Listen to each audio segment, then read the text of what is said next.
Ladies and gentlemen, my name is Zymox, and I'm your chief show attendant. On behalf of the two hosts and the rest of the crew, welcome aboard Weird Wednesday Flight number 13, non-stop, from your current location to parts unknown.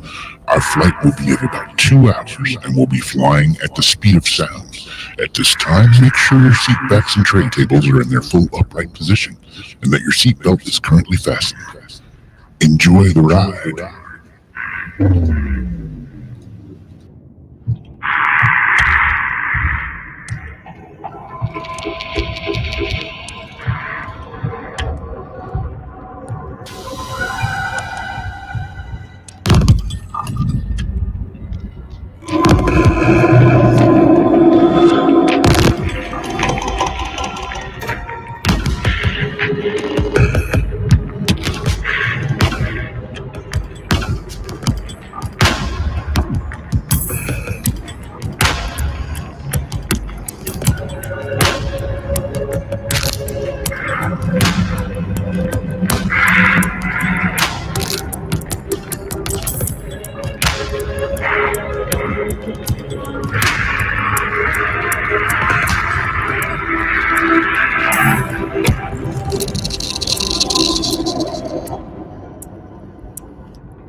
Well, that was an abrupt ending. Yeah, it was. How's it going, everybody? Welcome to Weird Wednesday, another episode where we delve into the strange, mysterious, weird, and just freaking abnormal. Just plain weird. Plain old weird, man. It's weird, man. How you doing tonight, Jamie? Not bad. Not bad. As you can see, I'm not like tense and shaking tonight, so that's good. Yeah. How about you? Oh, you know. How all you dry and really doing? Yeah, you know. Did you play pool over there? Played pocket pool. I did not. I played music. Oh yeah, that's right. That's right. Yep. Played. It's an open mic night. Wasn't nothing like set in stone, but I'll go over there and just do whatever happens. So it's not like a gig. Oh wait, you're through them, right? You're like the house band. No, not really. We're just I mean the rest of my band wasn't there. It's just every other Wednesday is open mic night, so anybody can show up and bring a guitar or whatever and play. And I So usually it's for fun. Yeah. Okay. Yep. Yeah, we play a bunch of older songs, and some of them I don't know, so it's kind of a challenge. But I used to be scared to go and like be out of my comfort zone where I didn't know the music, and I just have to like do it on the fly. It used to scare the living crap out of me, but now I'm just like, I'll just wing it, and It's like tarot. You just throw in and see how, what you get. I put myself in that situation, and I usually learn something. Today they were playing a bunch of stuff that usually I know the songs. I may not know how to play them, but I know the songs. So tonight they were playing a bunch of songs that I had never even heard before. So I switched to the drums. I'm like, well, I can throw a beat to this.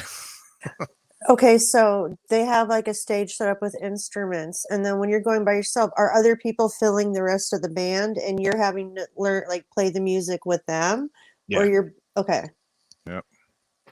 Yeah, you just take turns, go around in a big circle, and everybody has a song or two they play, and That's good skill building, though. yeah, that's why I do it. A lot of other band members that I don't like open mics. I learn something every time I go, so that's why I do it. I But you like, have to do that. That's like I've learned with things that are scary, and I would have to ask people just because I didn't want to do it because I'd be so scared.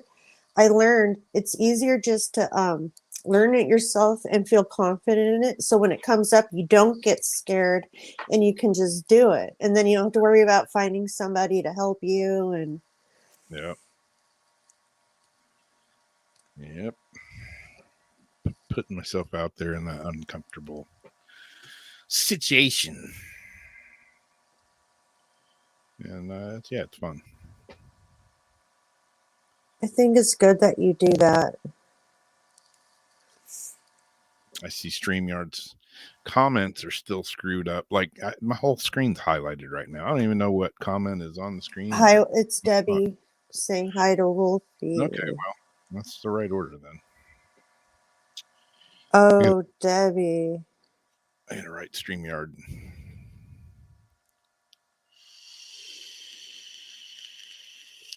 Sending you Oh man, positive healing vibes that's a doot bag maneuver right there. and adding you to my candle tonight.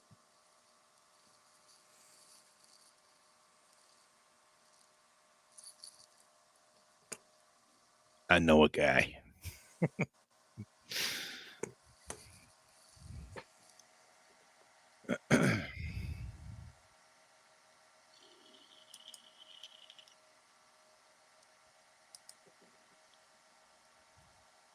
3 days of nuts.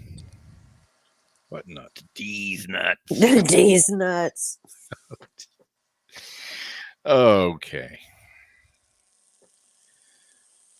How's everyone's week going? Wolfie says, man, mine's been going good. I went to a new I thought you were gonna say nude beach. I went to a nude beach the other day, and it was very cold, and there was some shrinkage. And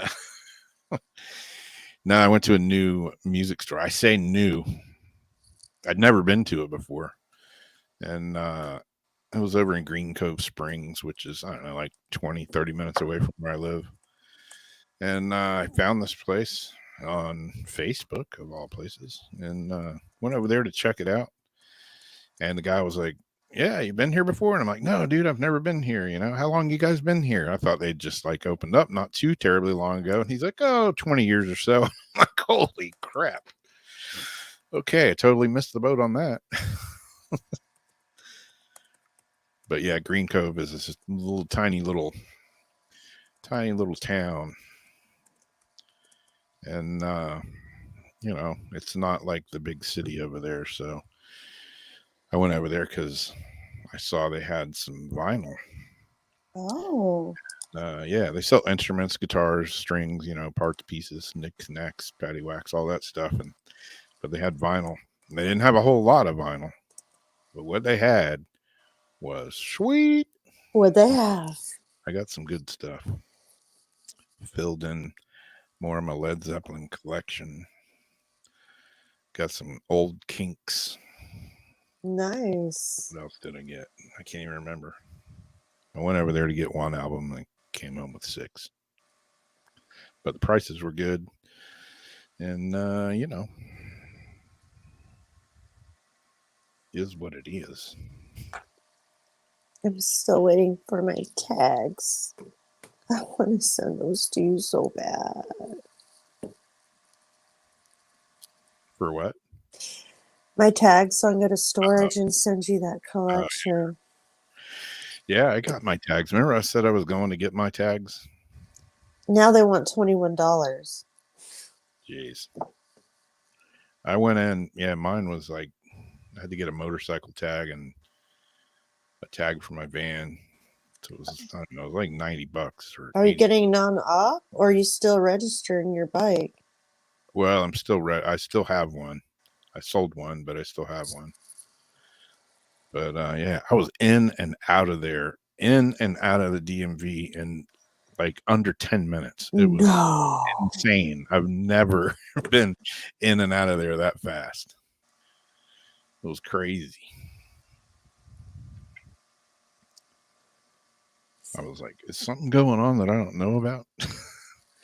I walked up and got a number from the window, and the guy was like, hey, have a seat and they'll call you in a few minutes. You know, same old routine. I didn't even make it to my seat, and I called my number. I was like, holy crap. Then I went up there and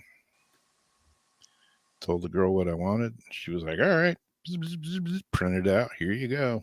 Gave her the money. I was out of there. Crazy. Very crazy. Yeah, it's usually like an hour or two at the minimum when you go in there. I figured, I'm going to go here and better bring my phone so I can just sit here and doodle on the internet or Facebook or something, because I'm going to be here forever. Out here, you need like a tent and a lawn chair and water. You know what's the trip, Debbie? If you look up the origination of that nursery rhyme, it's pretty trippy. It's like one of those crazy things that you sing to kids.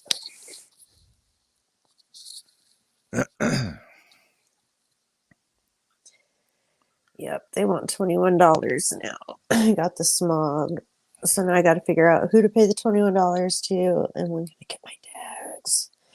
There you go. And then try to fight them for the $200 that they overcharged me for collections because two counties didn't talk to each other. Hoping I get that back, can apply that to the next tags that are going to be due any day now. Jeez. The legalities of driving a freaking car. You got way more than I do, though. Here, you can drive a raggedy piece of crap, and as long as it rolls and stops, they'll give you a tag for it. Yeah, I'm in North Florida. It's redneck country, so there's lots of pieces of crap on the road. Probably some that shouldn't be on the road. We've got Jason in chat. He has to be up early, but he's watching in bed. What's up? So I sent you some weird, I don't know what you got lined up for tonight. I sent you, I know, a bunch of weird Florida stuff, but cool. My first one up. Man, StreamYard's acting weird on me. I have like weird stuff for the next 2 weeks. This first story is thousands of Dutch people vow to pelt Jeff Bezos' super yacht with rotten eggs. And there's a picture of Bezos' super yacht. I should say super mega yacht. Who needs a boat that big? Oh, Jeff Bezos does, I guess. Dutch preservationists said they will bombard Jeff Bezos' super yacht with rotten eggs if the city of Rotterdam follows through with reported plans to dismantle a section of a 140-year-old bridge to make way for Amazon founder's $500 million vessel. God, man, that's a lot of money. Rotterdam residents took to Facebook to express anger over talk that part of Koningshaven Bridge, which locals refer to as the Hef, will be temporarily removed so that the 417-foot, what is this? 417-foot high YZ-21 and its three large masts can pass its 130-foot clearance. Good grief. So I guess it's a sailboat. That's one big-ass sailboat. Jeff Bezos. Pablo Storman, 40, circulated an invite on Facebook urging locals to take action by bringing a case of rotten eggs with them if the yacht makes its way through the waterway, which it's a pretty narrow little waterway. So there could be people lined up on both sides pelting Bezos' yacht with rotten eggs, which that would be pretty funny. Jeff Bezos probably wouldn't think so. But I read that yesterday. I thought, like the potato launchers, Yeah. They'll have like egg Yeah. launchers or like the slingshots. Exactly. Rotterdam was built from the rubble by Rotterdams, and we just don't take it apart for the phallus symbol of a megalomaniac billionaire, Storman wrote on Facebook, as reported by the Dutch Daily. Not without a fight. The Facebook event, which Storman reportedly acknowledged as being not too serious, has drawn attention from almost 3,000 people who said they will attend, while another 10,000 have indicated that they're interested. When asked what motivated him to make the invite, Storman said, "Because I'm a Rotterdamer, and people with a lot of money should realize that you just can't make everything go exactly your way just because you have money. With this call, we make our voice heard in a playful way, and I think it's going very well." Last week, the mayor of Rotterdam denied that a final decision had been made about the landmark, which underwent repairs in 2017. The city council promised residents that the bridge would not be tampered with after the 2017 renovations. But Bezos and Ocean Co., the Dutch shipbuilding company that is setting to unveil the yacht, have pledged to foot the bill for the dismantling.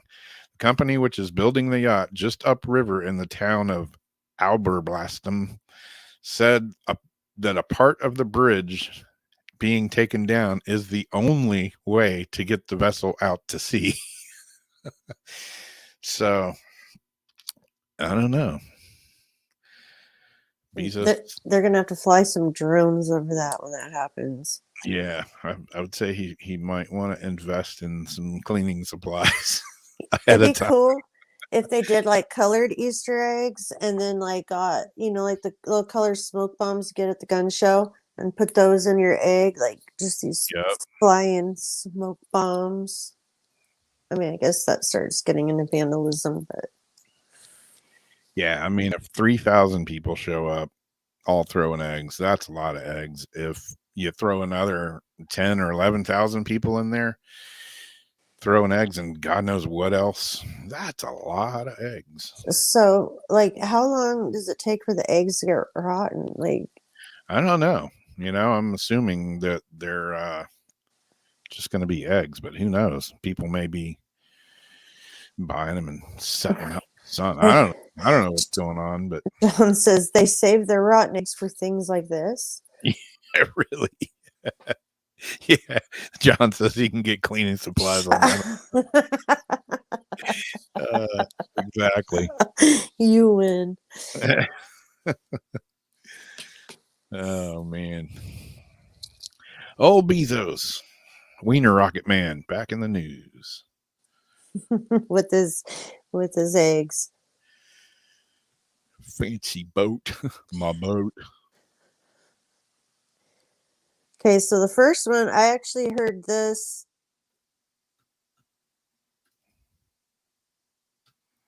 on Fox News the other day when I was walking by, and they're interviewing her. She's like running around through the forest. They had her do this because she's like, no, I don't like typically run through the forest. But When I first saw this picture, it popped up on my phone when you sent it to me, and I was like, "Oh, cool! It's an article on Joey Ramone from the Ramone." Because it's real tiny. I'm like, "Oh, wait a minute, that's not Joey Ramone." so I could not find. I recorded it. I couldn't find the article or interview that I saw, but I did see that she's been making the circuit rounds and lots of interviews. So I just grabbed one from New York Post. Woman is says she spiritually feels like a wolf, but refrains from howling in public. And we do a little clip of her doing the howl for them. So she identifies with a wolf. You know, we've talked before. I said, well, can I identify with a cat? I quite like the life of a cat. Naya works as an online investigator, but spiritually identifies as a wolf. The transgender 27-year-old gained attention after explaining as much on the UK daytime TV show This Morning on Monday. While she acknowledges that her body is, in fact, human, she told the program's hosts that she psychologically believes she is a Brazilian Colombian wolf, a British Colombian wolf. I don't physically believe I am a wolf, said the Seattle native on the show. It's more a spiritual and psychological identification as a wolf. Like, I'm totally aware I'm a human, but by the same token, spiritually, I am a wolf. In addition to identifying as transgender, a fact she revealed to her social media followers in 2017 before legally changing her gender in November 19th. She also identifies as otherkin, meaning she does not identify entirely as human. That's something new I just learned. I didn't know how that would work if you didn't identify solely with human. The crew of her otherkin identity, however, is how she perceives herself and not how she lives her daily life, she clarified. I think a lot of people have a misconception that I think I'm physically a wolf, and obviously I don't. I have a serious job. I pay my bill and taxes. This is just how I spiritually express myself, she said on This Morning. Still, she has found a way to incorporate her wolf identity into her life in a socially acceptable manner. One of the things I do with the nonprofit is investigate trafficking and child predators. And I always make the joke that as a wolf, I'm hunting my prey, she said. Sometimes when she's alone or doing media appearances, though, she allows her full wolf identity to shine and will wolf out in the wood. She will wolf out in the woods. When I was in high school, I was a lot more shamelessly expressive, she said. I would vocalize, I would howl. That is how I express myself. Nowadays, it's a little different, she said, of the behavior, which she refrains from in most public settings. If I'm at work or the grocery store, I'm not going to bark or howl. Otherkins like her generally believe they are not completely human, although similar to the more mainstream subculture of furries, the otherkins community is often more rooted in fantasy or mythology. They believe they are awakened to their otherkin identities, sometimes via dreams. So yes, and we have a clip of her doing her best wolf howl. Oh boy, let's see. Where is that? That is right here.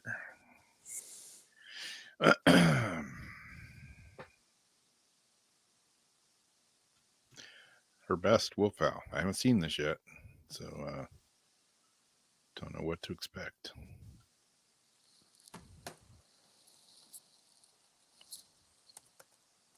Can you give me a howl to prove that you're a real wolf? Absolutely. Give me one moment.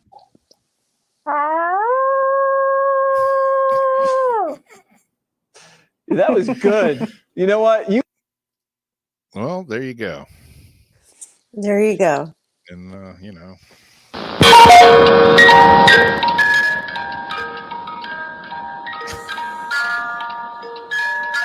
Oh, it didn't work out as planned. That was some creepy music box song. It was Cuckoo Clock. Oh. Oh man, failed. Yeah, I don't know, man. People make living, dying. So working. I can be another kin and say I identify with a cat because I am Taurus. We like to sleep. We like to be comfortable. Did you hear the furries? They're all pissed off because some of them that are in school, they wanted litter boxes, and they finally drew the line and said, no, you got to use the bathroom. You can't use. They actually could go to school as a furry, though. Oh yeah, I didn't know that. Yep. And so they were going to use the litter boxes, or was it just for a prop? They wanted litter boxes. No. And they were denied. I think that was the right call. Yeah, I think so. Man, people just, I don't know, living, dying, eating, working, having a good time. I mean, life isn't that complicated. People just make it really hard sometimes. They do. And I have no problem with her living as a wolf. She wants to, frolic through the woods. She was having a good time. Like, Fox had her had her wear these ears and yeah, run around and pose and stuff. She was fine to do it, but I could tell they were poking some fun. yeah. But it's and she's been doing it since she was a kid. She's, not completely whacked out of her mind. Spiritually, she feels she's a wolf. And says she identifies with that animal. Yeah. As long as she's not going around being a wolf, then that's, biting kids and dogs and stuff like that. Yeah. I mean, you do you. You do you. I'll get the stakes out for the werewolves, Yeah. Who knows? Yeah, Zariana, you can identify as a dragon. Absolutely. Now, I don't know if that'd be, because you'd still be an otherkin because you're not entirely human. That's true. An otherkin. Mm-hmm. I'm an otherkin. A lot of my older friends say, "You're a damn nut job's what you are." Well, you may be right. Might be right. I don't know. I don't like to think. I'm just simple, Well, this guy, he was keeping it simple for a while. So he got caught. Uh-oh. He was a Home Depot worker, and he replaced $400,000 in cash with play money, and he got busted. The feds caught up with him.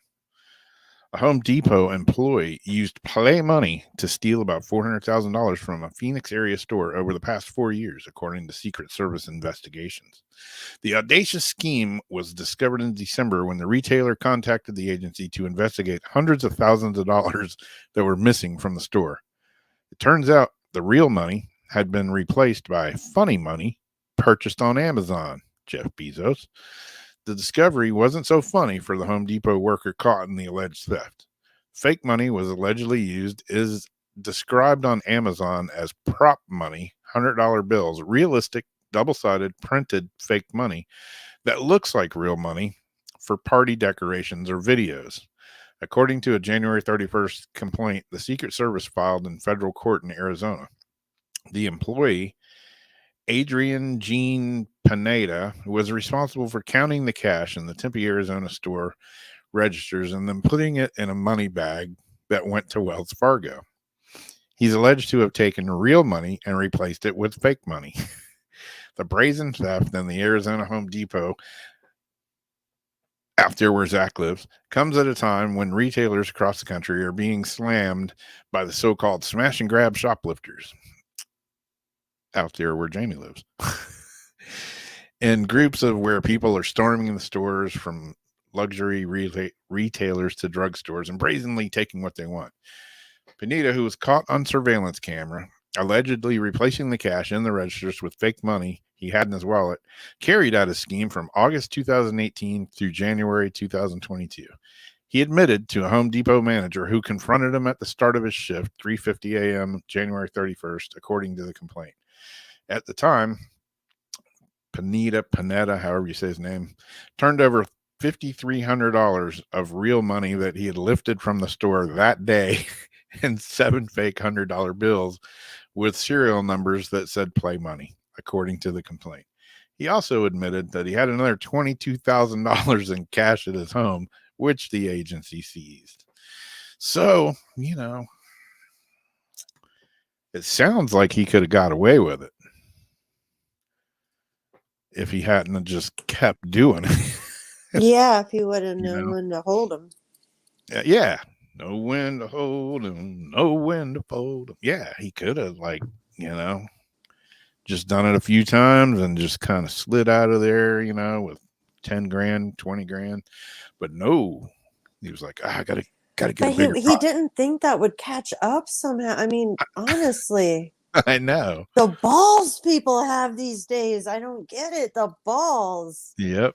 I just don't have it in me to even if I came up with something like that, I would be too, I couldn't do it. I would be freaking out. Yeah.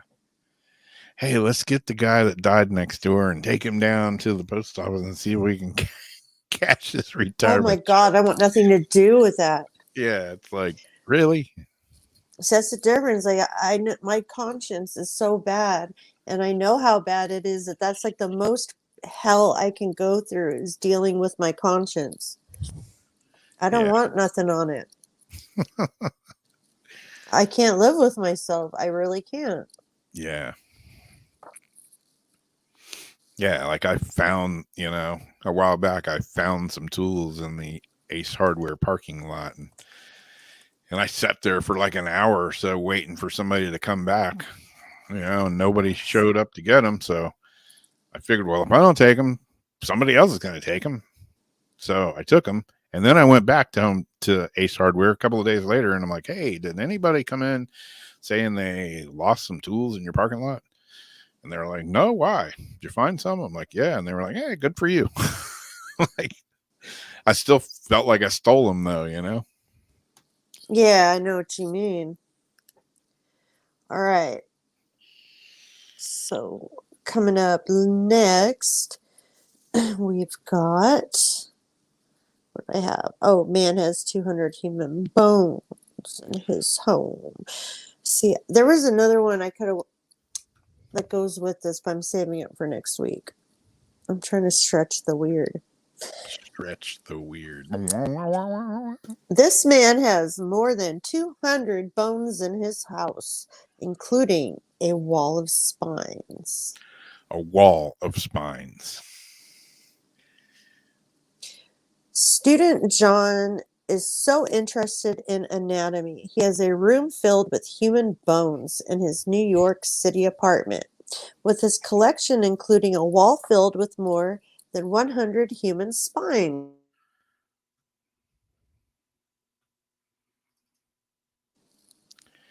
Yeah, it is literally a wall of spines.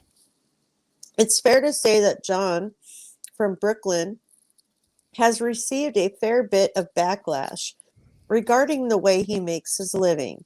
The 22-year-old student currently makes an income through the buying and selling of medical skeletons, spines, and skulls.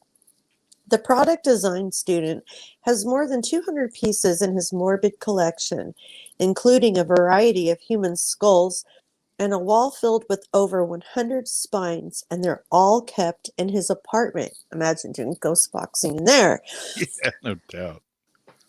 Although the nature of his trade does raise a few eyebrows, John claims his collection of bones is just for educational purposes, stating that he only works with medical bones, which is what doctors and Oh, they use for studying. The majority of the bones acquired by John have reportedly been passed down from doctors or other medical professionals and come from a time where people willingly donated them to science or their family did. Therefore, John explained, most of the bones in his collection have been passed down from older generations. At the time of writing, John has in his possession 13 full skeletons with all the parts. All the parts. all the Plus, parts and pieces. more than 100 spines, 100 skulls that he keeps in a special showroom in his duplex apartment. Talks about him being fascinated since he was young, collecting animal skeletons. He spent thousands on his unusual collection. He said so many people don't know the legality behind owning a medical skeleton. They feel uncomfortable, don't just want to throw it away. I flew to Indiana and drove for 6 hours to collect a skeleton that these children were treating as a toy. He added they only wanted to get rid of it because his new baby was terrified of it and its ribs were shattered from being used as a plaything. John has now come across a few situations where those who inherit skulls aren't sure what the laws are, so they choose to just bury it in their back garden or move, which can cause a scene years later when the police come. Hide it in the wall. Yeah, and down in the crawl space. Yeah, I don't know. I'm weird. I just have a mental image of this guy like wearing like a silver sparkly Speedo and rolling around in a bed full of bones. I wonder what it smells like in that apartment. I don't know. There's just some, yeah. I mean, he's caught some flack for, where's the line? Is it cool to have 50 spines? And once you go over 50, then you're weird, or he's got I think 200. five. If he had 5 spines, maybe Yeah, 5. 5. Yeah, 5. Yeah. Maybe He's got a whole room full of spines. What the? anything over 3 skulls, I think, is like a lot. Yeah. I I got skulls in back of me, but none of them are like actual human skulls. Real. Well, yeah, ones. I've got a bunch. Yeah. But the fact that he was fascinated, since a kid, and I have to admit, like certain parts, and I'm somebody who loves animals and things, but like, Yeah. certain fish, like the box fish, when it would die, would dry out. Like, the fish, I would save it. Yeah. The jawbones. When I lived on the ranches, you would see like the cow skulls. We would keep the cow skulls. Yeah. Sometimes use those for target practice to see like what different rounds did through the bone. But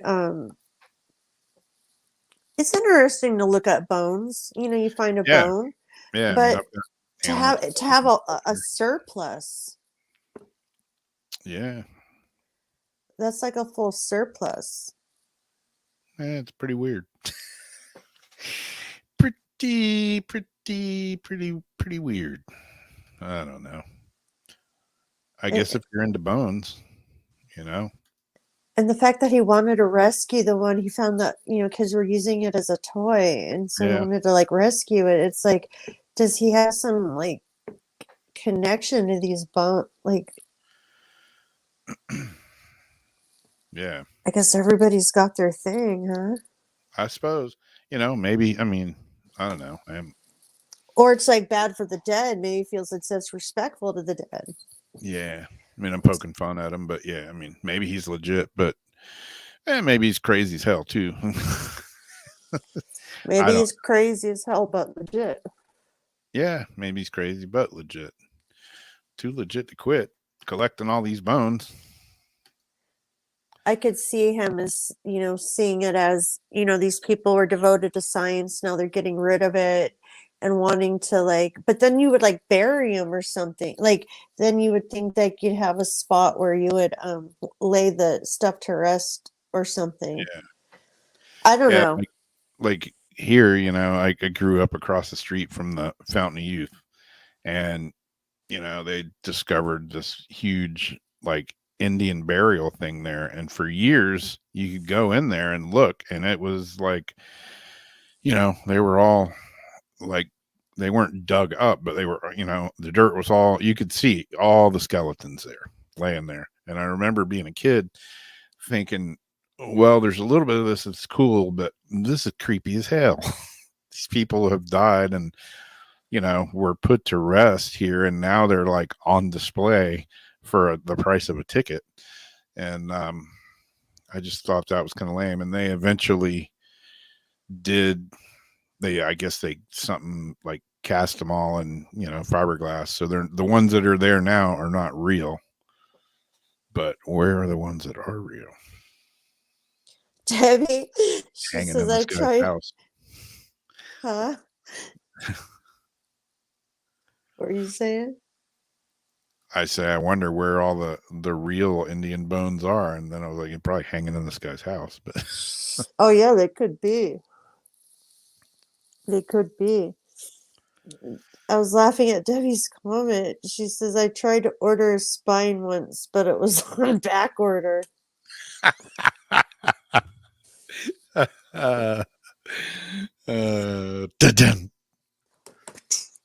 was a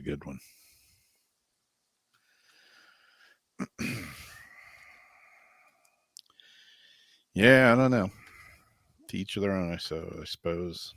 Would be weird, hanging out. Hey, you guys want to come over to my house tonight? No, I don't know, man. I was thinking about maybe we could hang out somewhere else.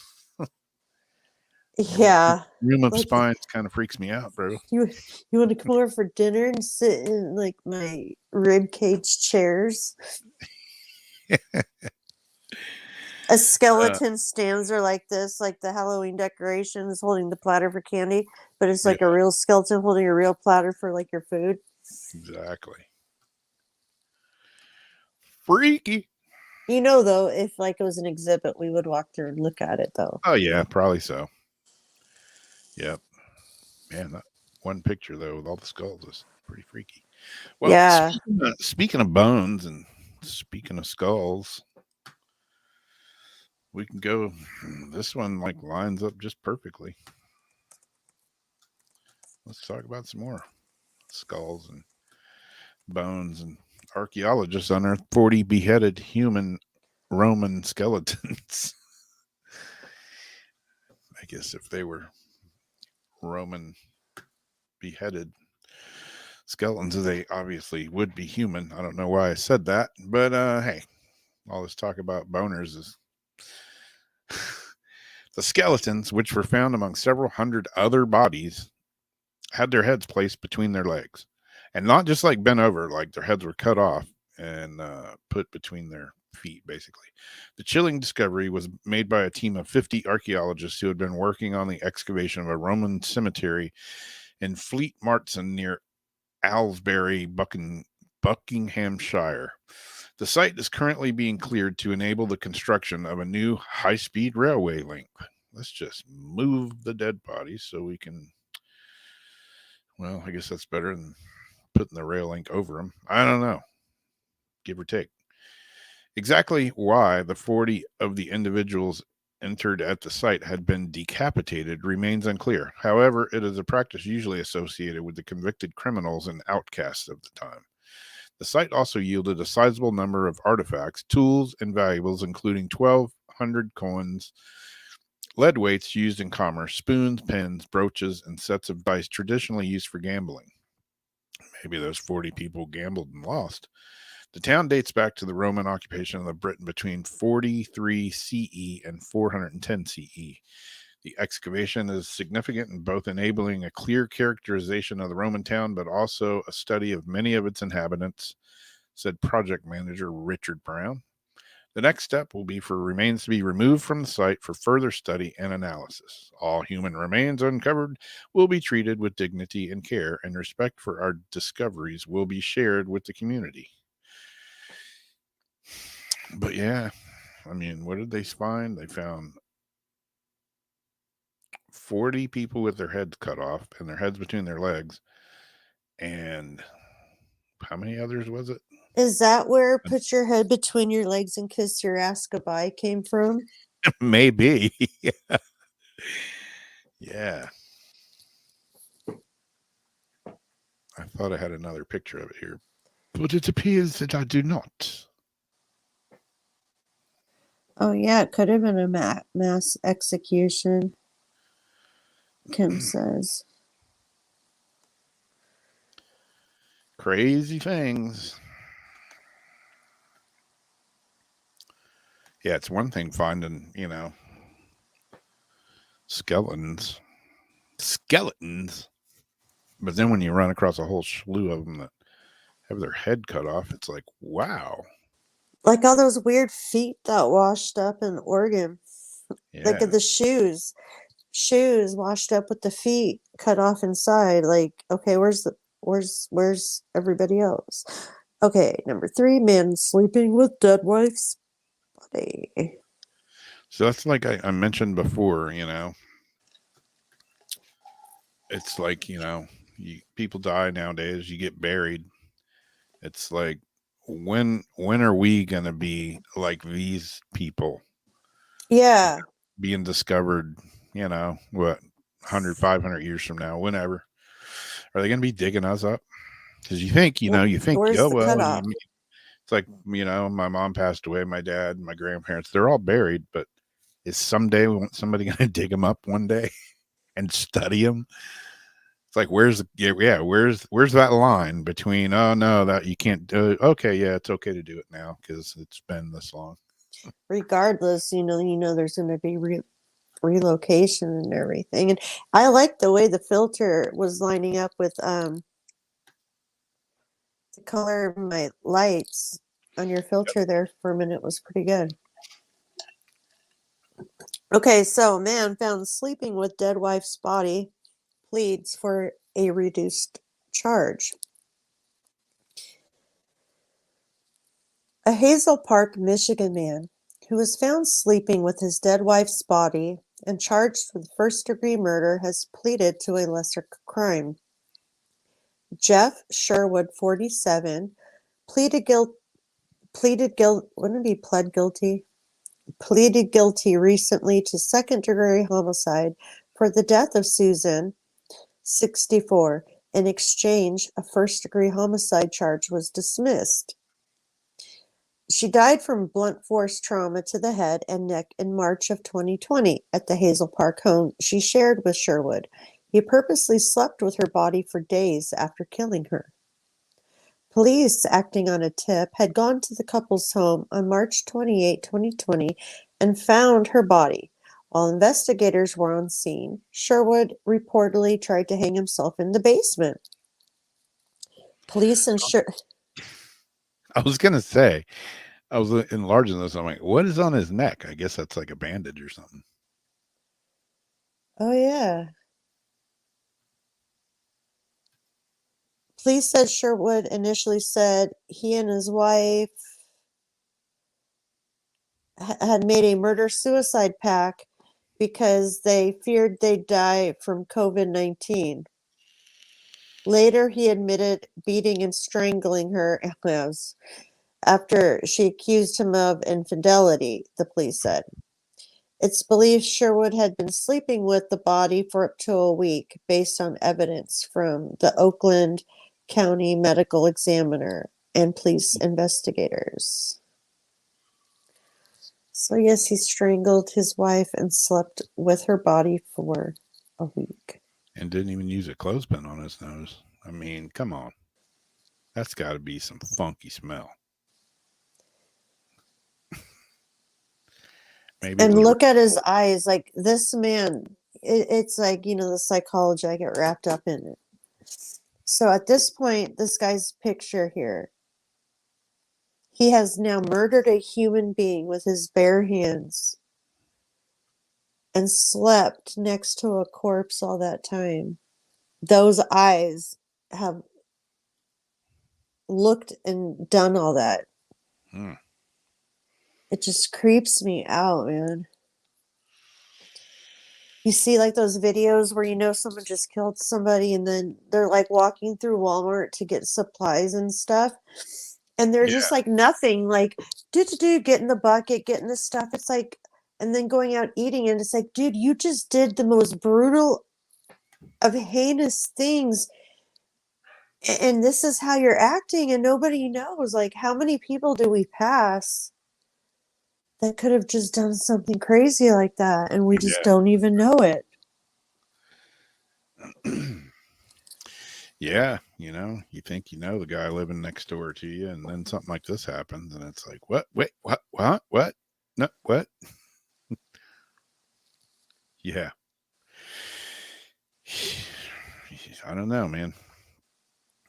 Yeah, I mean, there's always been, I don't know what, sick, crazy, what do you call them? Demented? I don't know.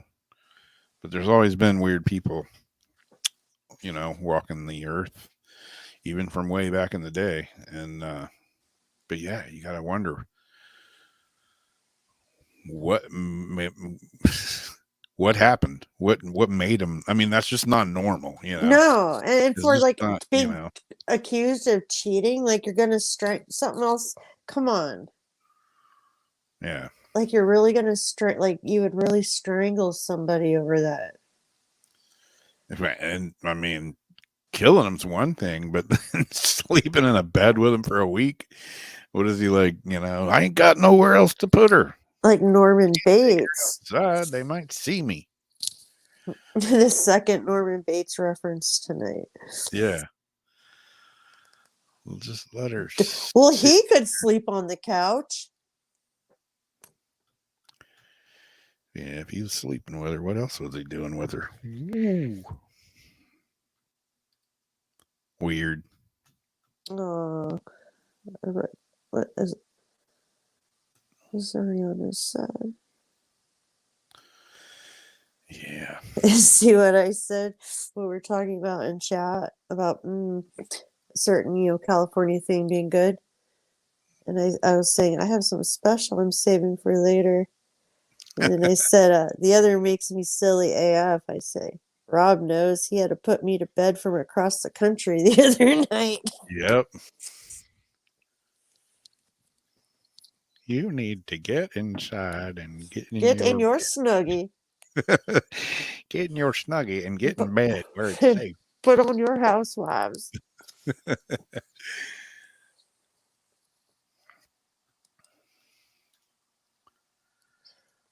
Well, this one, finally, something that's not about skulls and bones and dead bodies and stuff like that. This one's just about a haunted doll that weeps tears of acid, rescued from a house fire. Tears of acid. The hell? What? Let's see. Where's it at? A paranormal investigator has come into possession of a doll that he claims tries to set itself on fire. Creepy, allegedly haunted dolls have been a staple of paranormal movies for years, but there are some who believe that these unnerving objects can and do also exist in the real world. One 33-year-old investigator who goes by the name Matt Paranormal recently acquired a doll that had been rescued from the charred remains of a building destroyed in a fire. The owners of the house had reportedly been killed in the blaze. After reading about her history with the house fire, I knew I wanted to buy her, said Matt. Since acquiring the doll, he's experienced a whole host of paranormal phenomena. After I had her imported to the UK, is this Matt Payne? I had paranormal equipment installed into her as I thought her previous owners' spirits would be attached to her, he said. It wasn't until the last year that Annie actually started to cry. I believe that when she cries, it is her attachment's way of showing emotions.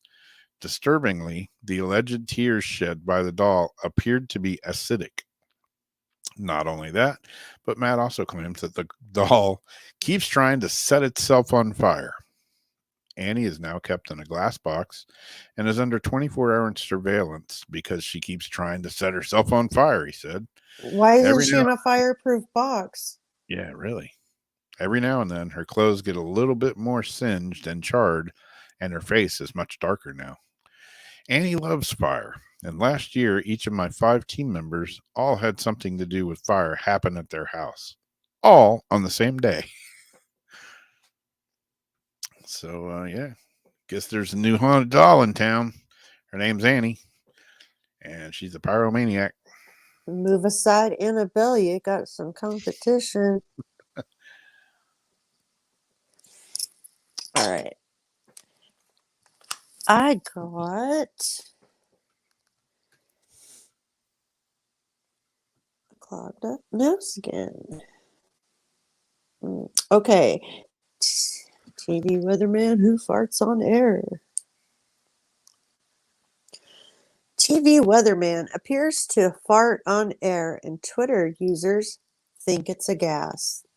Dun, dun, dun.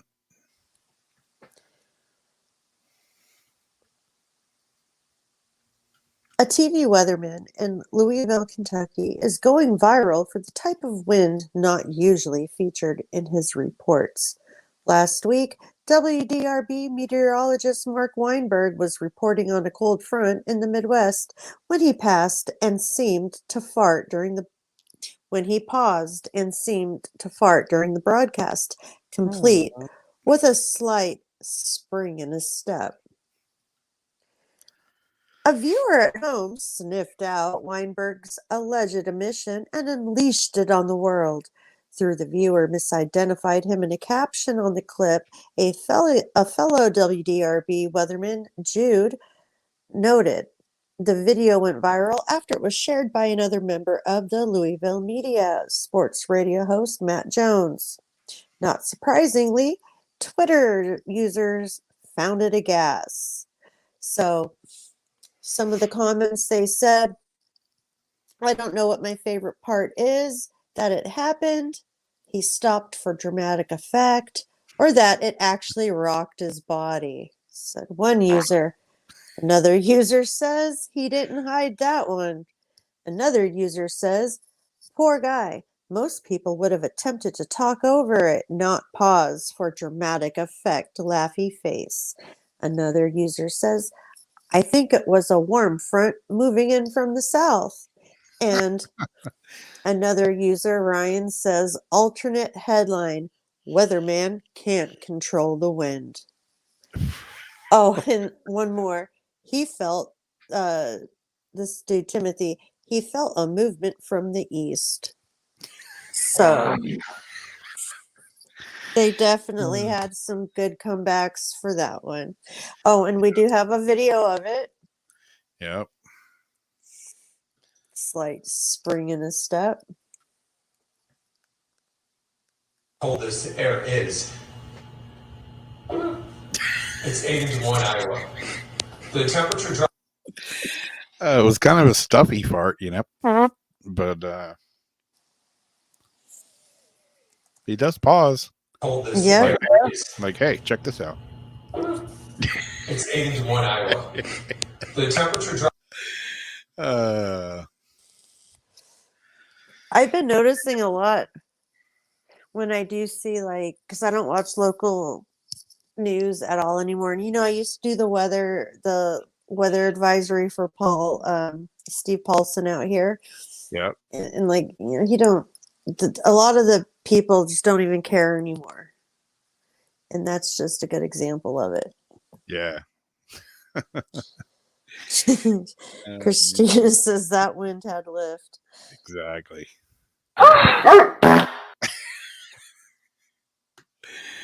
Oh my goodness.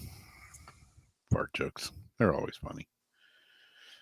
Until you realize farts aren't supposed to have lumps in them. Well, like who said? Yeah, Royal. He's lucky it was just a fart. Yeah. Margie, he wanted to make sure everyone was listening to the weather. It's like my one buddy who's getting up in age. He was like, let me give you some advice. Never trust a fart. Never waste a boner. Do you have another one? Yeah, I got another one here. Right. Jacoby just did a video the other day like that, only he actually recorded himself having the entire accident.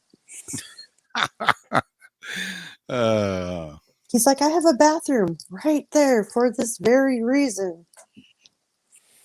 Nice. Well, this one, mystery still surrounds Cambridgeshire's haunted crossing of death. Or so they say. A railroad crossing in England has gained something of a haunted reputation over the years. Situated near Peterborough, the Connington Crossing, which is at a glance looks like any ordinary level crossing, has been the focus of chilling ghost stories and sinister urban legends. Said to be haunted by the ghost of a colonel and his dog who were killed there in the 1940s, the crossing has been the site of a number of unfortunate accidents, in particular during the first half of the 20th century, during which it became so notorious that locals are feared to cross it. One notable account, which took place there in the 1940s, involved a truck full of German prisoners, which was struck by lightning at the crossing, resulting in 6 deaths. Damn! The accident involving the famous colonel saw his car struck by a train while crossing the line. He and his faithful dog were reportedly buried near the scene, spawning a plethora of ghost sightings.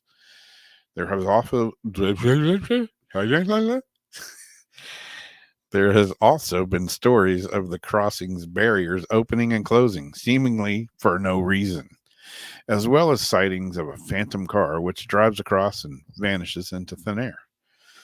While the crossing received automation upgrades during the 70s, it still remains a popular destination for paranormal investigators and researchers, even to this day. So, if you're in England and you come across the haunted Cunnington Crossing, proceed at your own risk. Especially if you're in a truck full of German soldiers. Look out for lightning. Okay. I've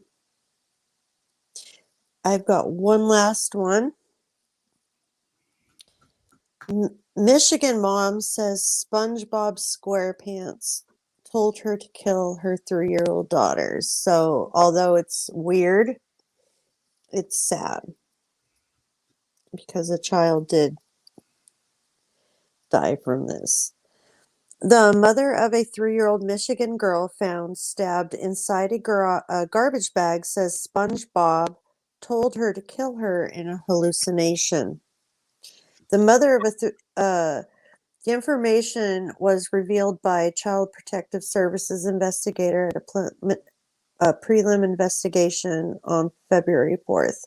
Justine Johnson is charged with first-degree child abuse felony murder related to the September 16th death of Sutton. She told me she didn't remember the specifics of what happened at the time. She was experiencing hallucinations due to heroin withdrawal and not sleeping for approximately 2 weeks. Blaming it on SpongeBob. Come on. She was getting hallucinations from the TV that had instructed her to take her daughter's life or they would kill her. It was SpongeBob who was saying these things on the TV.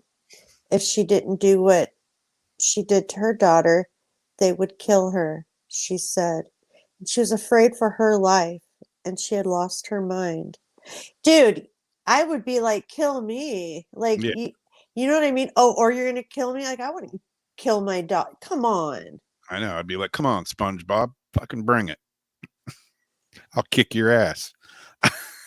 Like, right there, that's a selfish ass thing. Toast looking. Yeah. It was SpongeBob. Okay, so if she didn't do it, okay, she said she was afraid for her life and she had lost her mind. So which was it? CPS investigator Ryan said in court he conducted a jailhouse interview with Johnson October 1st.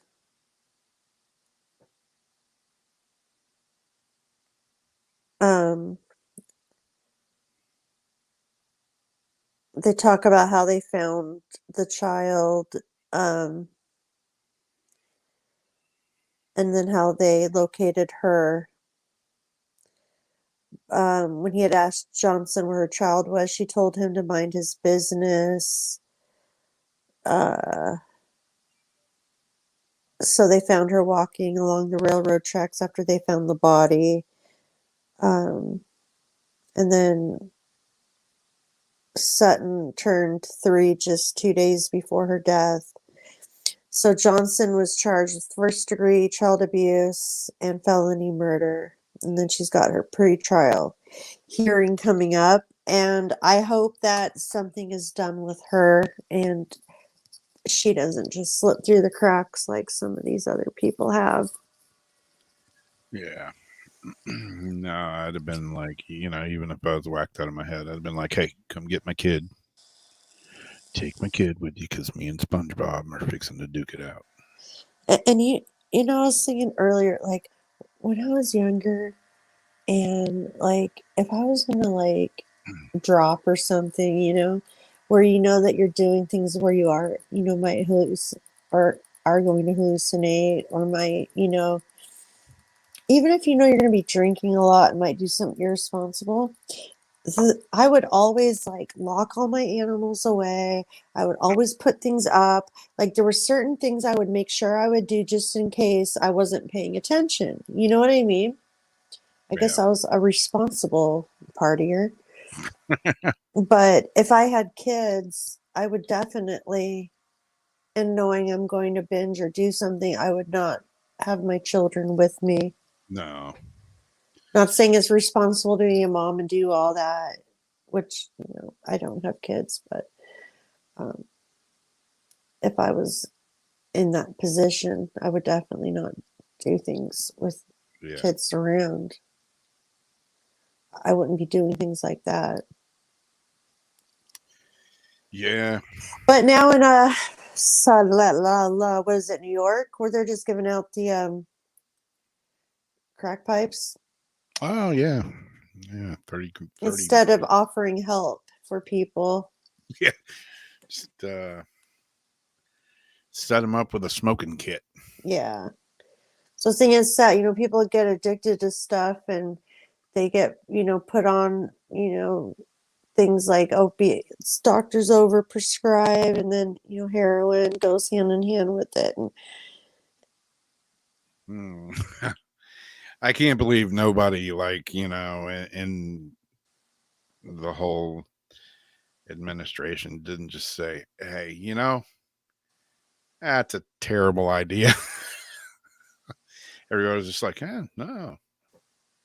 I thought the needle just like the disposable containers they put out in the city. I think I mentioned it. I thought were cool, like every block or so. Yeah. It's like a container to throw your needle. And I'm like, that's cool just because dogs walk on the sidewalks and kids, and it's disgusting seeing used needles in the street. Yeah. I was cool with that just because it's like, if it's going to get thrown down, then that.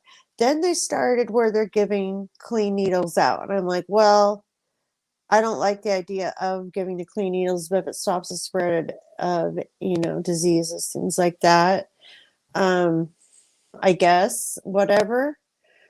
Then they started giving them the drugs and places to stay and actually comfortably get high.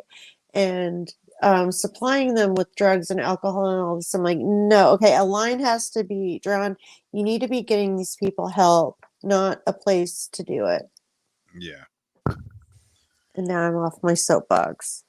Well, yeah, it's a good soapbox to be on because, come on, man. That's just not, I don't understand the logic in any of those decisions, any of those, it's not going to make things better. It's just not. It's not. And when I'm trying to legitimately, get certain things back in order, things in my life over time, and working with certain services and things, I have a lot of loops I gotta jump through, hoops and issues and this and that. And then when I'm seeing stuff like that where people are just given shelter and just all this stuff and they're not giving help, they're not going to programs, it's just really upsetting for people who do the right thing or try to do the right thing. Yeah. It makes you feel, why am I even bothering doing the right thing? Because I'm not that person. I can't not.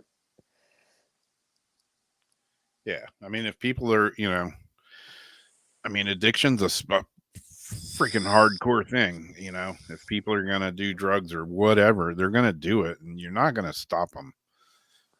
They gotta stop it themselves, and just giving them more encouragement and giving them drugs. How the hell does that help things? But they won't give out, therapeutic. Yeah. Anything that, would be, to the contrary to actually help them. No, or we can't give that out. Mm-hmm. Well, but they'll gladly hand out crack pipes and drugs. I don't know. Somebody give me a logical explanation for that. Because I can't think of one. I think they just want our society to be dependent on everything. we get our food from the government. You know, they're trying to stop meat. They're trying to stop this, trying to stop that. Eat this, eat that. Oh yeah, Dude, now China's printing meat and they're controlling the government's controlling the meat. They're controlling our produce, wanting us to eat more mushrooms. Controlling, they're turning, the banks and stuff. Move it to a commonwealth if you can.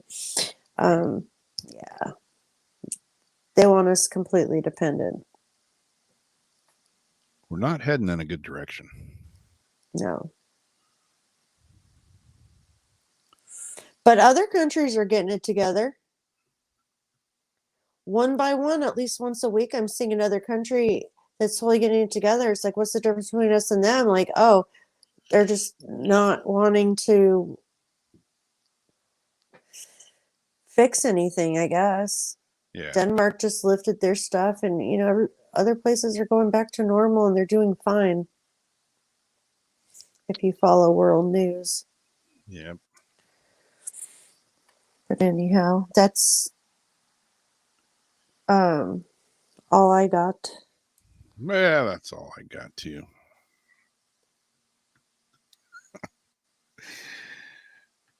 Government cheese was actually pretty good. It made some bomb nachos. Yeah. Grilled cheese sandwiches for days. Oh shit, we ain't got no bread. I usually always had bread. Sometimes you didn't have cheese though. I've eaten mayonnaise or ketchup. My dad called those the wish sandwiches. Yep. 2 pieces of bread. You wished you had some meat inside. Yep.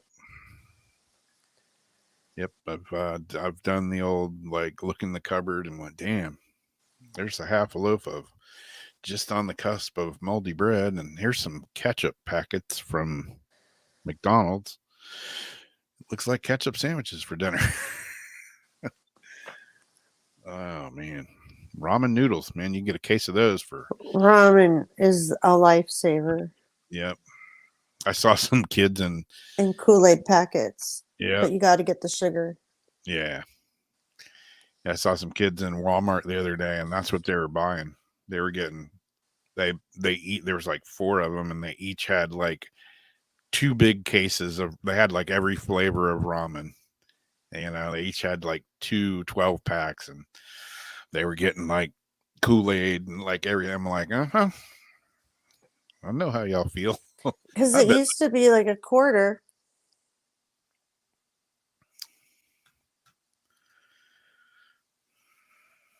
I had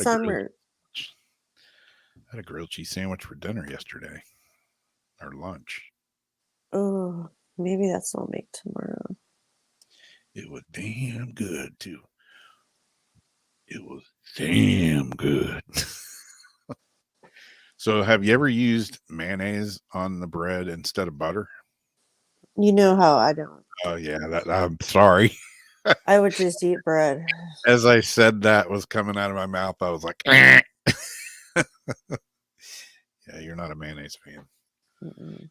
But it actually grills the bread. Like, I bet if I grilled a piece of bread with a real thin layer of mayonnaise on it, you'd never know. You would think it was butter. To be honest with you, I've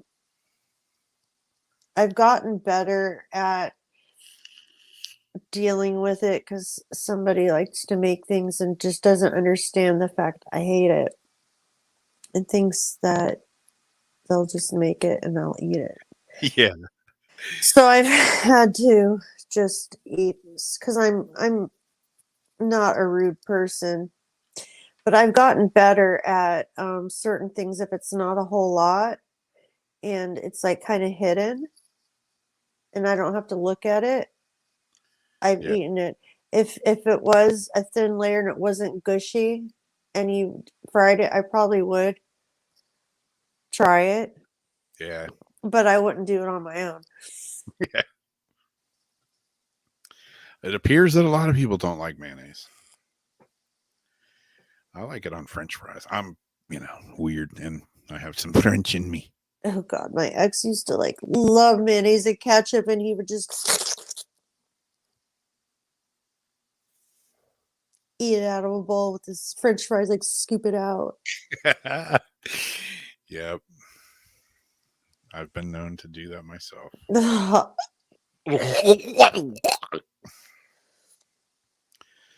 Yeah. What else did I? Oh man, I made tomato soup. I don't really like tomato soup. I've never been a tomato soup fan. And Miracle Whip, It's Dinah, like ketchup soup. and Miracle Whip. That's one that I can't go for. I've eaten it when there's nothing else in the fridge and like I gotta choke a sandwich down. But yeah, Miracle Whip and me are not a fan. But yeah, I made tomato soup the other day. I was in the grocery store and I had a hankering for freaking tomato soup. It was weird. And what I made wasn't really tomato soup, but you know, I have a Vitamix blender. And if anybody has a Vitamix, you know, you can make soup in it. Like it heats it up and everything. So I bought 12 of those whatever Roma plum tomatoes. Ooh. I bought a handful of cilantro, chopped up an onion. What else did I put in there? I've showed you like the bisque my mom has made before, the tomato Yeah. bisque. That shit's good with grilled cheese. Yeah. Yeah, I just crammed all that in the Did you use like cream? No, I didn't. I should have. And I didn't. That would have made the biscuity part of it for sure. But yeah, I just crammed it all in the blender and turned it on, let it run for like 3 minutes. Came out steamy, hot. I added some salt and pepper, garlic. I forget what else I put in there. It was To kind have of a little bit of a texture. not much. Nope. It was pretty smooth. And yeah. And I put a red bell pepper in it. So it was kind of a cross between and celery. I put celery in it too. God, now I'm like getting a whole list of stuff I put in there. Ooh, and carrot sometimes is good. A little bit of carrot adds like a little bit of sweet. Yeah. Yeah. Yeah, like in a normal blender it would have been salsa, but in the Vitamix it comes out like silky smooth and hot. Comes out of the blender steaming. And it was Oh wow. pretty good. Pretty good. I got a little bit left. I may go in there and eat it tonight with a grilled cheese sandwich. She's been making lots of soups like in on that steam pot thing. And her favorite is the different squash soup. Like it's a big banana squash. Yeah. You can like add some pumpkin and some apple juice, just like different stuff like pepper flakes. But it's like got kind of a baby food texture, applesauce texture. And it's good. It makes you full. Yeah. Is what's weird though is like I said before, I don't really like tomato soup. I've never been a fan, but just every once in a while it's like I get a craving for it. Makes no damn sense at all. Because your body probably needs something in the tomato. I guess. There's something in the tomato you're craving. Something. Yeah. So did you like it? Yeah. I'm the only one. Homemade tomatoes so much better than the can. Oh yeah. Yeah, definitely. Yeah. Yeah, it was like for some reason I was just in the store and I'm like, I want to make some sort of tomato soup. Why? I don't know. I'm just gonna follow my my gut and go with it. So that's what I did. I made shrimp scampi the other night for the first time. Yeah, it looked good too.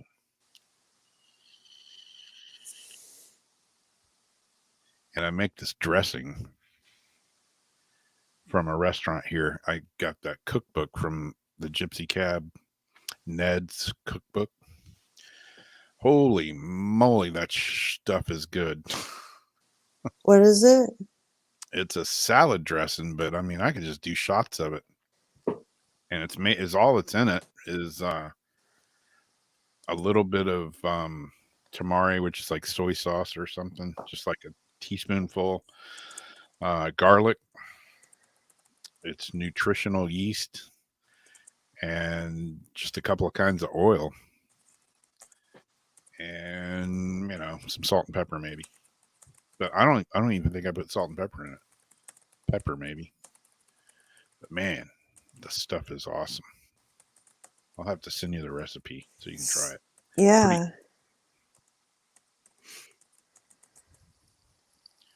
I made a quart jar of it. Dang.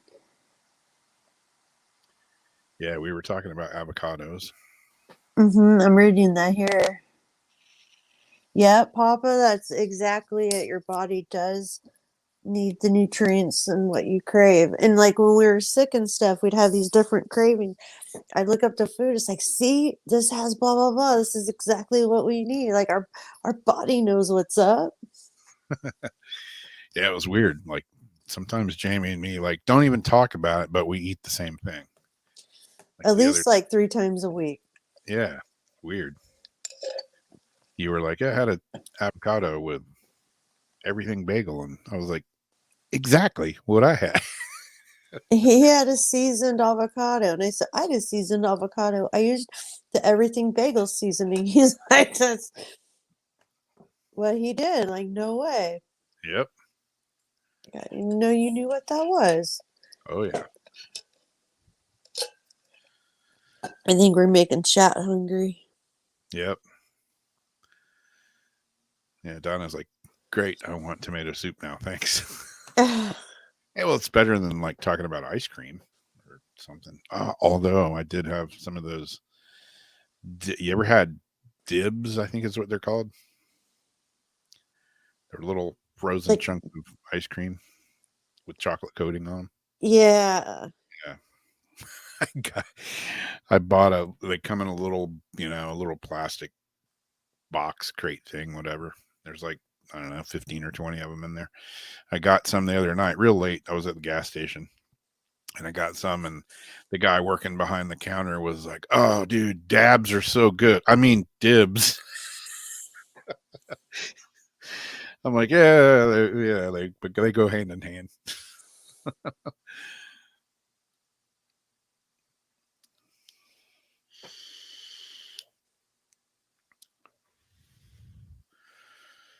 Avocado. How do you make it tolerable? I can eat avocados with anything on them. Sometimes I cut them in half and I put the everything bagel seasoning on them. Sometimes I just put hot sauce on them. Sometimes garlic salt. Eat an avocado. Yeah. I even put them, I've made smoothies, and that's what I meant to put in the tomato soup with some avocado, but I forgot. Oh, didn't think about that. But I've made smoothie, like a strawberry banana smoothie, and I was like, oh, what the hell? Throw avocado in there, and you don't really taste it. It just makes it like more like creamy, kind of like milkshakey. Dips, is that what they're called? Dips. Yeah, I think it's dips or Dips. dots. Dips, dots, dabs. A little dab will do ya. Yep. I can never have too much garlic either.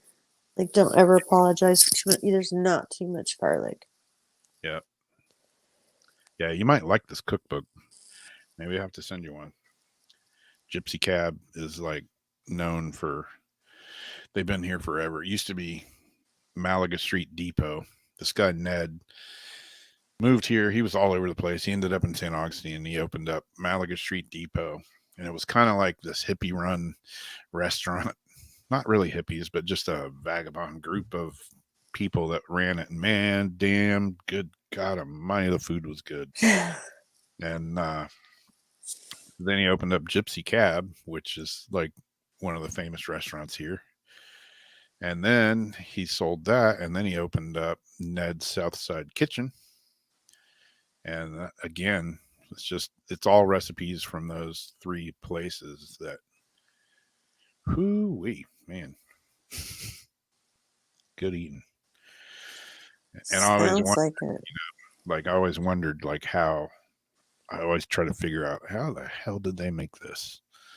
Because it's still a restaurant, and while I like supporting my friends that have a good restaurant, sometimes you just can't afford to go out to eat all the time. So it's like, how the hell can I make this? And well, now he's got a cookbook and he's divulged the secrets to all the recipes. So it's like, I got to get me one of them. So when you make it, does it taste like what they yeah. have, or do they leave like certain stuff out? Like some people won't tell exactly what's in the sauce. It tastes damn, like, if you follow the recipe, it's pretty spot on. And he says, you know, in there, like sometimes like some recipe will have some weird, you know, ingredient. And he's like, don't feel like you have to, you know, use everything that's listed. Sometimes you don't have it or you can't get it. So compromise, use something else, you know, use your imagination.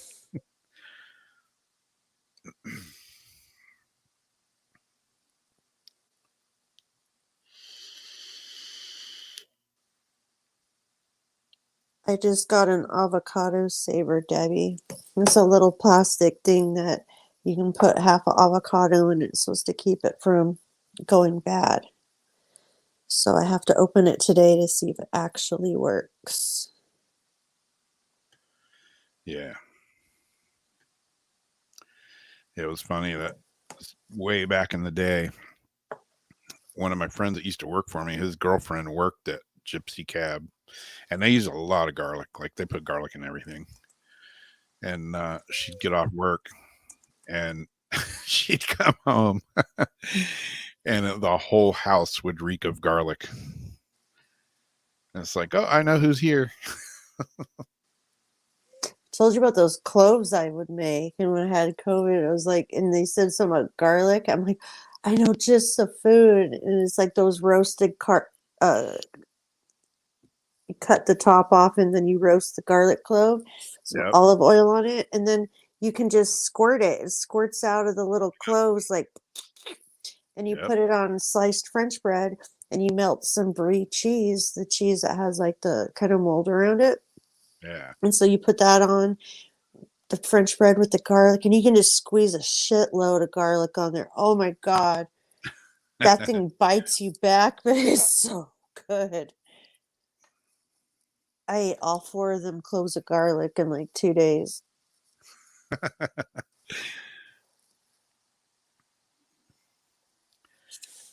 Christina says, have we seen the new show Vampire Hunters? I have not. No. I have been watching Pam and Tommy. I started watching it too. I only got through the first like half of the first one, but I got it on Hulu on here. Yeah. Yeah, I was watching Yellowstone. I watched that till the end. Binged on that. My other one was Ozark. See, I'll okay, watch- my mom just got into that. Now she's trying to get me into that. And she went all the way back and binged the whole thing up to current. And she's like, you gotta watch it. Ozark or Yellowstone? Ozark. Ozark, yeah. Yeah, it's pretty good.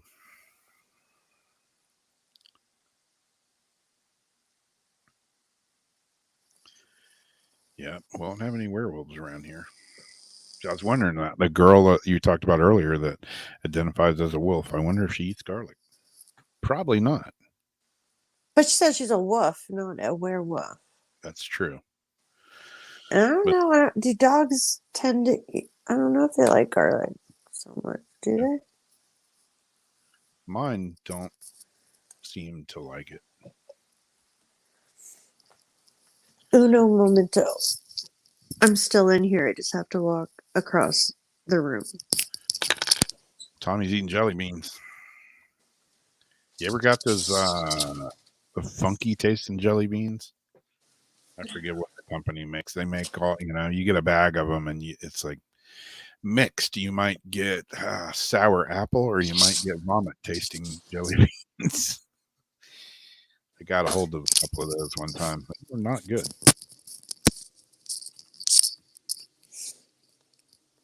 All right. Well, oh, it makes the Ozarks look bad. Well, if I watch it, I'll keep an open mind, knowing that it's not how it really is. Yeah. But that sucks when people do that. Think the Ozarks look bad? Come to Florida and go on the west side. You get out around Middleburg, man. There's some better strap your seatbelt on. Keep your doors locked. What's a gourmet jelly bean?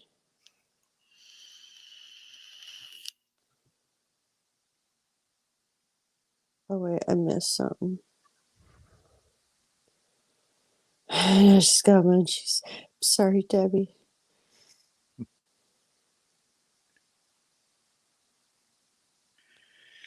Yeah. Jelly Belly, that's the company. They make, Oh, all kinds of jelly bean flavors, including the ones that taste like the busted. Bambinzo, but wait, got bean bun beazled or something, where you get the booger flavored Yeah. jelly bean. It tastes like fish and rotten milk. Yeah. Uh, I go to the dollar store and they're like the oopsie jelly beans that are like misshapen, so they don't quite make it to the Jelly Belly pack. yeah. So I get a whole bunch of off-shapen jelly beans for cheap, but I like it. I love it. I want some more of it. You know what I did last night with marshmallows? Okay, so I had munchies last night. And I didn't have, and I also want to roast some marshmallows, but I had like a little bag of mini marshmallows left. And I could have ate them in 3 handfuls. Wanted to slow down the process, and I want to roast some marshmallows. So I had a toothpick sitting here, this little candle, and I literally roasted each little tiny. I burned it, blow it out, eat it. Took me like half an hour to get through them, but yes, I roasted the mini marshmallows on a candle. It's a soy candle. Mini marshmallow roasting kit. Could be a thing.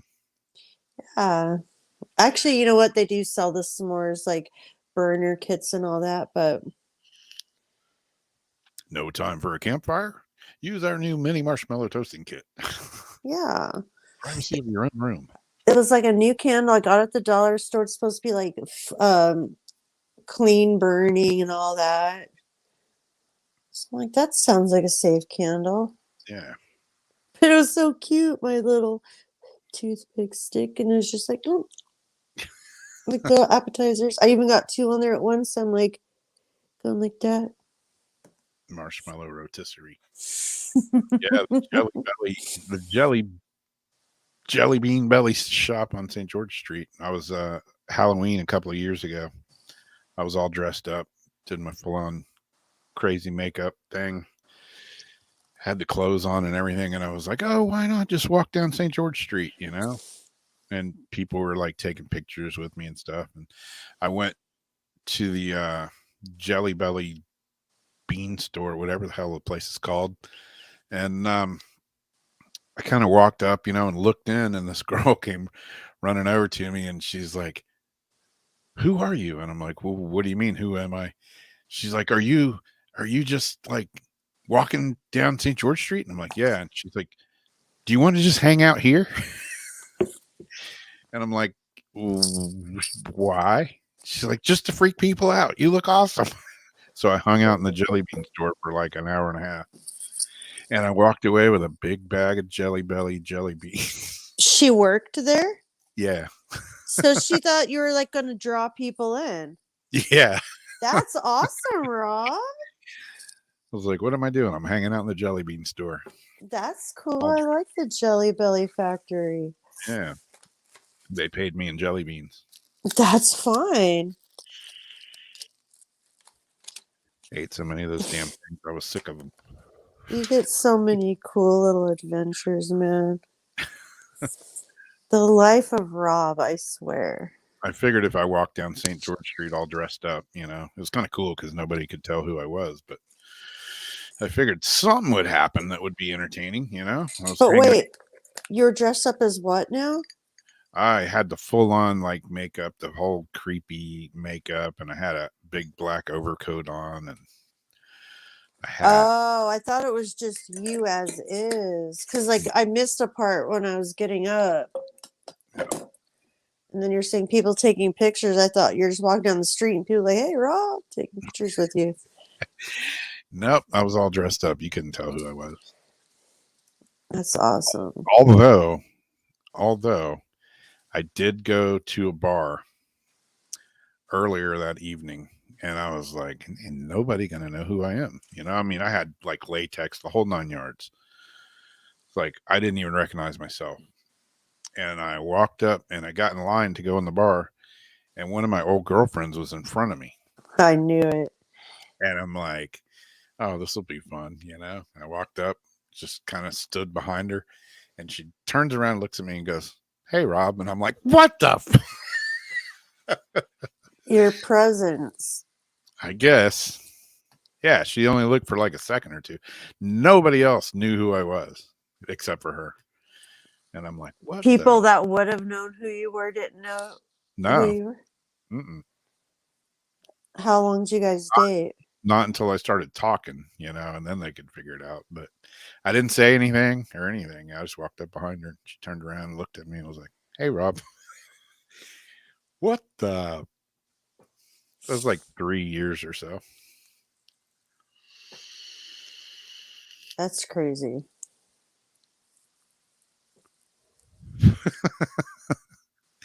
Exactly. Dress up like a bong and hang out at the dispensary.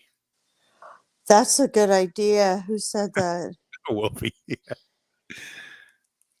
Yeah. And then like you could have your bowl like coming out and like pretend you're like, yeah. Exactly. Yep. Tommy knows. Girlfriend always knows who's behind him. Except she wasn't my girlfriend at the time. It had been a while. To be honest, like I could probably, now that it's been about 10 years since I've even seen like my ex-husband, if I seen him in public, I don't know if I'd recognize him now. He, lost a lot of his football weight. And then like someone that I was with through high school, 7 years,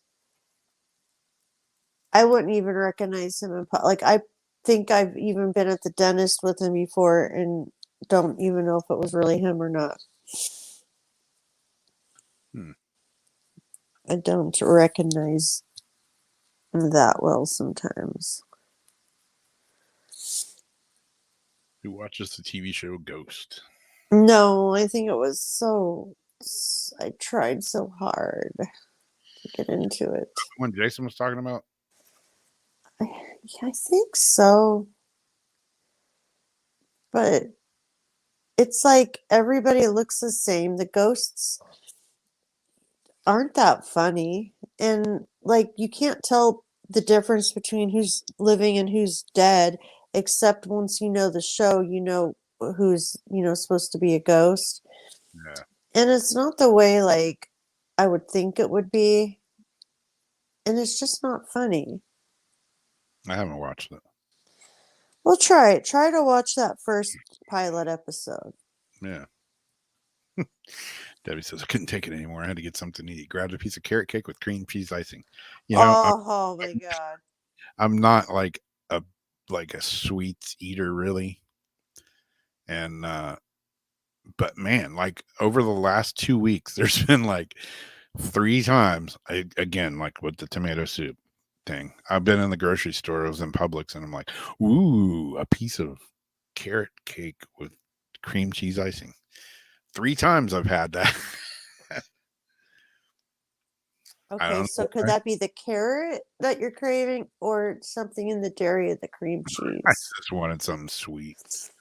And like I say, I'm not like a huge sweets eater. I mean, if I eat something sweet, it's usually like a biscuit with some honey on it or something, you know? How I mean, boring. I know, like a candy bar. Well, I digress. Ice cream, I can kill some ice cream.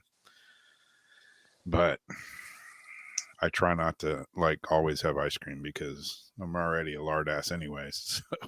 I have rainbow sherbet right now. Like I had some lemon sherbet, orange, and now I have berry. Carrot cake is the bomb. It is pretty good. I like my mom's banana bread, and I like that with cream cheese frosting on it, like they do at Starbucks. I'm not even like a huge. I mean, I like cream cheese icing, but they always put like way too much on it. Hmm. I still ate it.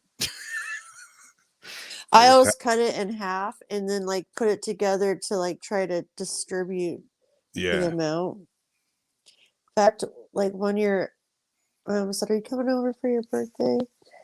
I said, "Yeah." She says, "What kind of? Do you want me to make you birthday cake?" And I said, "Yeah, but I want it to be your banana bread with cream cheese frosting." She's like, "No, for your cake?" I said, "Yeah, I don't want cake, but I want Yeah. that banana nut bread Yep. and zucchini bread." I was. God, you took the words right out of my mouth. That's what was coming up next. It sounds horrible, but man, it tastes good. It's like, who would make bread with zucchini in it? Oh, and cheesecake.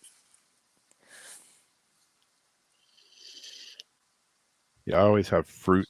Like when I want something sweet. Like watermelon. Oh man, I had a hell of a time with watermelon this year. Like 9 out of 10 of them sucked. But I always have fruit in the freezer. Like I always get bananas and put them in the freezer and freeze them. And then I'll have like a bag of frozen strawberries or whatever, peaches or blueberries or whatever. So when I want something sweet, I go in there and chuck them in the blender and make a smoothie. I found out recently that there's more antioxidants in your blueberries if you freeze them than in raw. I always got berries on hand for my yogurt. Yep. Yeah, ice cream's my downfall. Yeah, I had to stop eating ice cream. Yeah.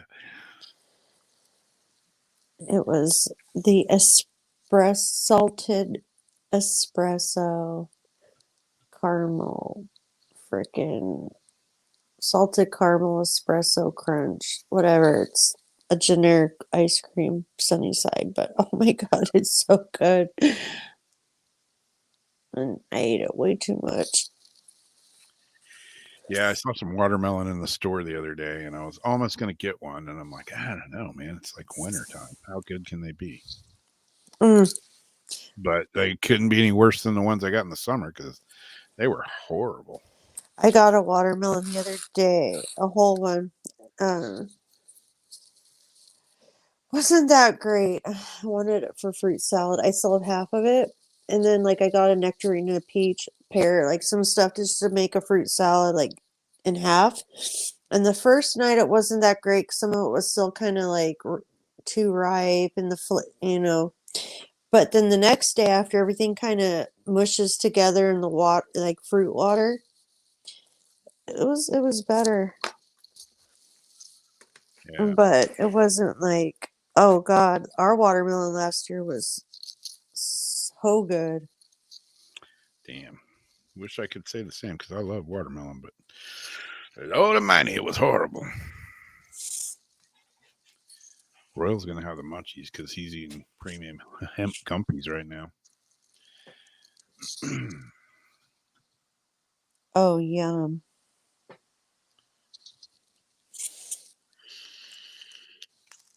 Anybody ever had yellow watermelon? No, like cantaloupe? No, yellow watermelon. It's kind of gold colored. I grew some of those a couple of years ago, and I was like, you cut them open, and it's like, what the hell? But The rind is gold or no, the flesh is gold? yeah, the actual melon is gold colored. Weird looking. Never had it before, but I was like, man, is this edible? I cut one open and took a bite out of it, and I was like, damn, this tastes like watermelon. Don't look like watermelon. Looks like cantaloupe, but tastes like watermelon. So it tastes exactly like watermelon. Yeah. Trip out. I still have a bunch of seeds in there that I'm going to try to plant again for this in spring when Florida finally warms the hell up. It's lost its damn mind here lately. We're gonna put the pumpkins that are still good from October in this one spot to see like if they just grow. And those corns, my science experiment corns, Yeah. I'm gonna see if they grow something. I don't know. Okay, do any of you guys know what is up with the Let's Go Brandon like merchandise they have? That also it's like Bigfoot holding an American flag and it says like "Let's go, Brandon." And then they have like a Dr. Seuss poem with one of them, like "I don't like to be hazed, I don't like to be blah blah blah." But like it's supposed to be making fun, I guess, of like leftists. But what does Bigfoot have to do with the American flag and "Let's go, Brandon"?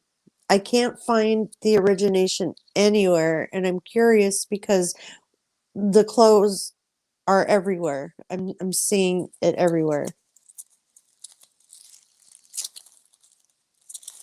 Yeah, that So is a weird one. So I thought maybe one of you guys might know. Yes, I always put salt on it. So I never used to do that. My granddad would always put salt on watermelon, and I'd be like, "Ooh, why you doing that?" He's like, "It makes it sweeter." And I'm like, "Oh no!" And I'd try it as a kid, and I hated it. And then the last year or two, I was like, "Oh, I'm gonna try some salt on the watermelon." I'm like, "Damn, this is good." Weird. It is weird. I put salt in my coffee too. Like when Really? yeah, I put the dark coffee in there, like espresso, dark coffee, and I grind up the salt on top. Like I like salt on a lot of things. Like chocolate, salt's good on chocolate. That's true. Yeah, Chef's salty chocolate balls. I would always, yeah. Dinah's like, salt and coffee? What the hell? I've never tried that. I put butter. When I brew it, like I put the grounds in it and sprinkle it on that. I don't put the salt in my coffee, but when I brew it. Yeah. Yeah, I haven't tried in coffee. I put butter in coffee and coconut oil. Okay, see, that's still something you've told me about. That I have to try the coconut oil and I think the butter. Maybe just the coconut oil. I don't know if I've ever heard of butter in coffee. Yeah. Why would you do that? No, why would you put salt in coffee? I don't know. Because it tastes good.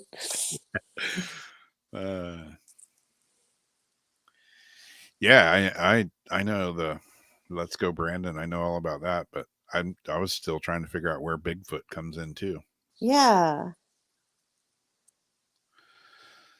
Salt on corn on the cob. Salt and butter on corn on the cob. Mm-hmm.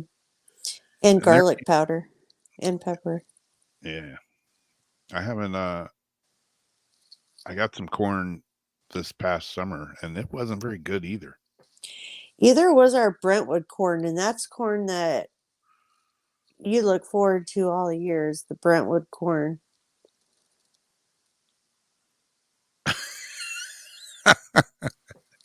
Tommy says, I mistakenly put salt in coffee. Oh yeah, now that I think about it, I have done that myself. Oh, instead of sugar? Yep. I'm right there with you, Tommy. I made one hell of a awkward looking face. Stop. But I don't know. I think Dinah just took the cake. She says cheese and coffee is great. Has anyone else tried that one? No, can't say that I have. I don't know if that's one that I'm going to try. Christina's like, what? Yeah, I haven't tried that either. How do you do it? Like do you grate the shredded cheese or like a cheese stick? Or like cream cheese or Oh yeah, cream cheese. I don't know. There's some combos. I always see like on TikTok, like Oh shit. weird. Oreos and pickle juice. Yeah. And I tried, I can't remember what it was. I saw one of those and I'm like, oh shit, I'm gonna try it. Supposedly mustard on an Oreo is supposed to be hella good, but I I, will not try it. I think that's what I tried. I'm pretty sure that's what it was. And I was like, I put it in my mouth and I'm like, I'm gonna gag. And I was like, I ate it and I was like, I'll be damned, it's not as bad as I thought it was. Yeah, I mean, people's fine. faces were ready to be like, but they're like, wait a Yeah. second. But the pickle juice on an Oreo, no bueno. No. Pickles and vanilla ice cream, though, they told him, because Chakotay's been eating food for like dares when he loses a dare. This horrible stuff. I'm like, that's a pregnancy craving there. Yeah. Exactly. Like, of course, pickles and vanilla ice cream are going to be, That is a weird one. I used to, and then another girl did too, so I didn't feel so weird. But in high school, I used to like peanut butter and pickle sandwiches. And of course, I was doing stuff back then. But I would get peanut butter and pickles, sometimes, and a slice of American cheese. And sometimes I would add a little bit of Captain Crunch to it, but mostly that. Or I would take peanut butter, spread it on the pickle, and then take the cheese slice and wrap it around the pickle, kind of like a tortilla. And like 2 years ago, I had the munchies and I seen the pickles in there, and I thought, I wonder. And I made myself a pickled peanut butter just for old time's sakes.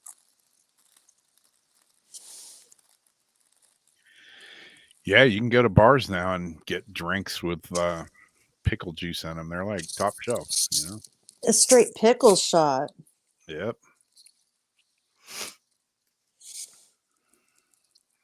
I treated myself this month to the big olives, the stuffed olives that have the blue cheese and the garlic wedge inside. I like the ones that are stuffed with jalapenos Oh no. or blue cheese, or I like them all. But yeah, I can't do pepper. I usually get the jalapeno ones. It was funny back when my mom was here a couple of years back.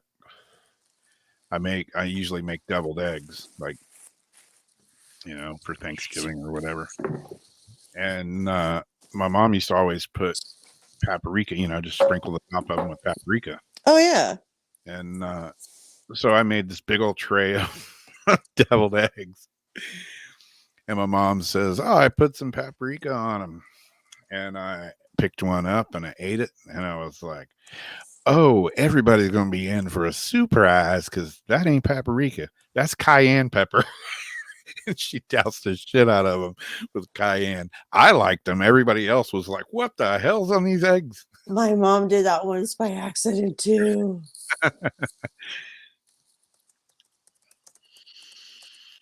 See, now we've talked about food. We could have pulled cards. We ended up talking about food. We're definitely going to have a paranormal meetup and like a potluck. Yep. We need to have a meet and greet, and everybody needs to bring like their favorite stuff and other goodies. And something weird. Well, we are the something weird. Yeah. Blue cheese stuffed olives are the best. Has anybody, I know Jamie's not a huge meat eater, but have anybody had steak with blue cheese on it? Yeah.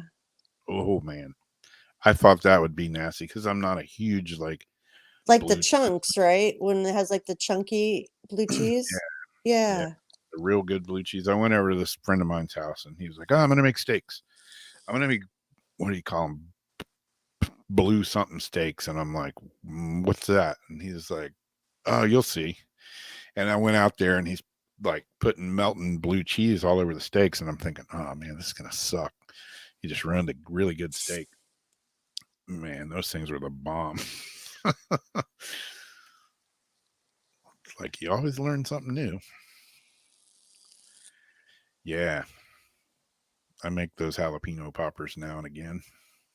Oh yeah. See, that's when I'll eat a jalapeno pepper, but I can't have the seeds. I like the pop. Oh, but one thing I did like TGI Fridays had, and I was able to make it at home, where you cut the jalapeno little discs, and then you deep fry them. So they're deep fried jalapenos. Then you make your nachos like regular nachos, and you put the deep fried jalapenos all over the top, and then the nacho cheese sauce. The nacho cheese kind of um balances the hot of the pepper and the Yeah. sour cream. But some about them deep fried jalapenos were so freaking good. I love it. Burned a little bit for me though, but they tasted so good I didn't care. Yep. You should try that sometime. Yeah, definitely. At least the jalapenos with some nacho cheese. Yeah. Yeah. Christina says, pull one card just for fun. I'll pull one card for everyone. Okay. Since I have a deck of cards sitting right here. And well, I thought the ghost box was running, but apparently it's not. So this is the Light Workers Oracle deck.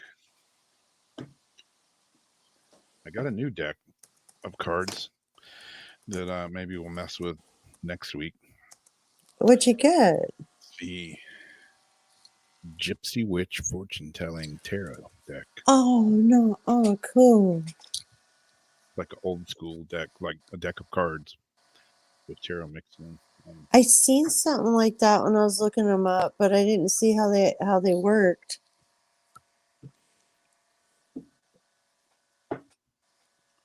All right, here we go. One card for all. It is this card right here, the Second Ray of Wisdom. Nice and blurry. Man, what's my camera doing? Not focusing whatsoever. Well, the image looks like kind of like an angelic being behind a girl holding her. It's got its arms on her shoulders. The Second Ray of Wisdom. And what it says, see if this resonates with anyone.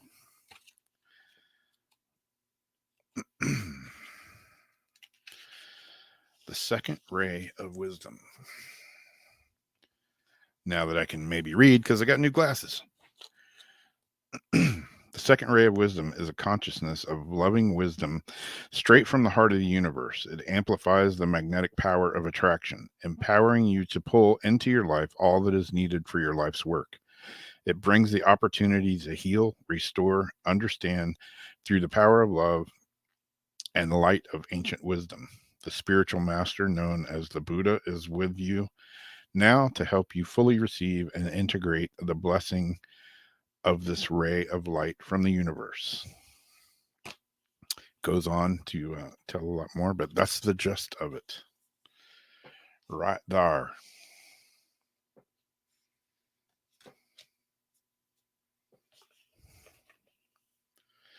So yeah. Weird Wednesday. Got sidetracked on weird food tonight. So now that you are all hungry, mashed potatoes. Damn, that does sound good. I made mashed potatoes last night. Mashed potatoes and turnip greens.